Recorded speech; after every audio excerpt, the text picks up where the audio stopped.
Chelsea, what an epic win that was. Thank you so much. How does it feel to be out of the house and also be $750,000 richer?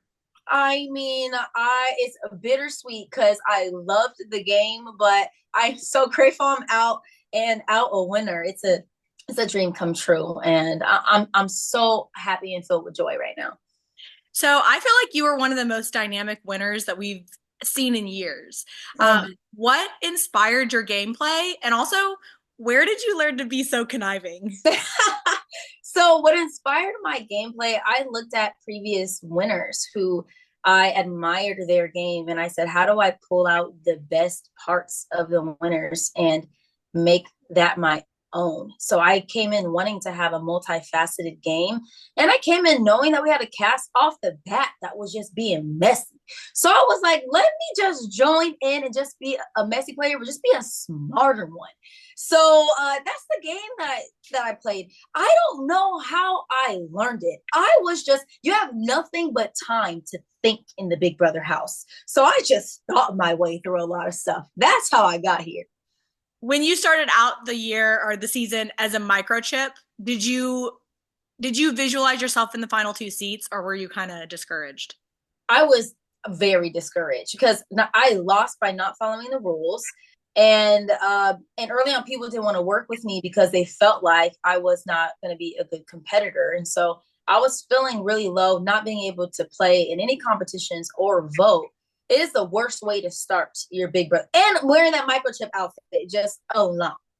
You know what I mean? First time I'm on TV, I'm in a microchip. So it was just not the best start. I did not imagine myself in the final two, but I said either I can pick myself up from this experience or I can stay low. And I just chose the latter. Now, be honest with us. Were you Mm-hmm. going to take Cam or Mackenzie to the final two if you won that final three HOH? Yeah, if I won that final three HOH after I evaluated my game, I was going to take Mackenzie to the final two. Her and I have become very close over the last 50 days. And I felt confident that if I won that last HOH, I would have enough to win the game. And I sat and I evaluated who would I want to be number two, to sit next to who deserves it. Nobody can say she didn't play a pretty good game as a competitor. And I would have loved to take her to the end. So she would have been my choice. So you did tell MJ that you weren't practicing a speech. You said you were just really, was that a lie or were you really just winging it? What do you have I ever winged anything in this house? I didn't know. Mackenzie I should was like, maybe she's just that good. I don't know. no, Mackenzie should have known me by then that I was very calculated. I thought of every single word. There were some moments that I winged it because I was nervous, but for the most part, when they were asleep, I was upstairs by those fish and I was doing statistics. I was thinking about my game, trying to figure out how to tell my game in the most succinct, powerful way. So I didn't want she was already nervous about my ability to articulate myself. I don't want to give her any reason to start doubting late in the game that my speech will be the thing that caused me to win. So I downplayed it heavily. You also said that there's never been a final two, both women in the history of Big Brother. I have to know. Do you really think that, or was that also? No, okay. So yeah, I did think that. And so that was just an honest, inaccurate statistic. I don't know. Because Taylor came up to me, former Big Brother winner Taylor. She's like, that's happened before. I was like, honestly, wow, I forgot. So that was an honest mistake that I think worked for my benefit. And there's several people in the house that thought that as well. So I was like, yeah, that Rubina thought that as well. I'm like, yeah, sounds right. Okay, So you also said, I also have to clear this up. You also told somebody in the house, I can't remember who, but you said that I didn't make jury my season. And I just wanted to clear up that I did. okay, my bad. Okay, listen, I wasn't the Quinn of the season. Quinn knew everything. He Quinn knew knew what people. everything. Yeah. Oh, He if it knew was what people Quinn, yeah, no, pooped game throughout over. the day. He knew everything. So my bad, girl, my bad. I'm just kidding. I'm just kidding. I'm not kidding, but I'm just giving you the time. Okay. Also, I know about you and Cam. Yes. So after the season's done, now it's done. Are y'all gonna make it Uh-huh. work?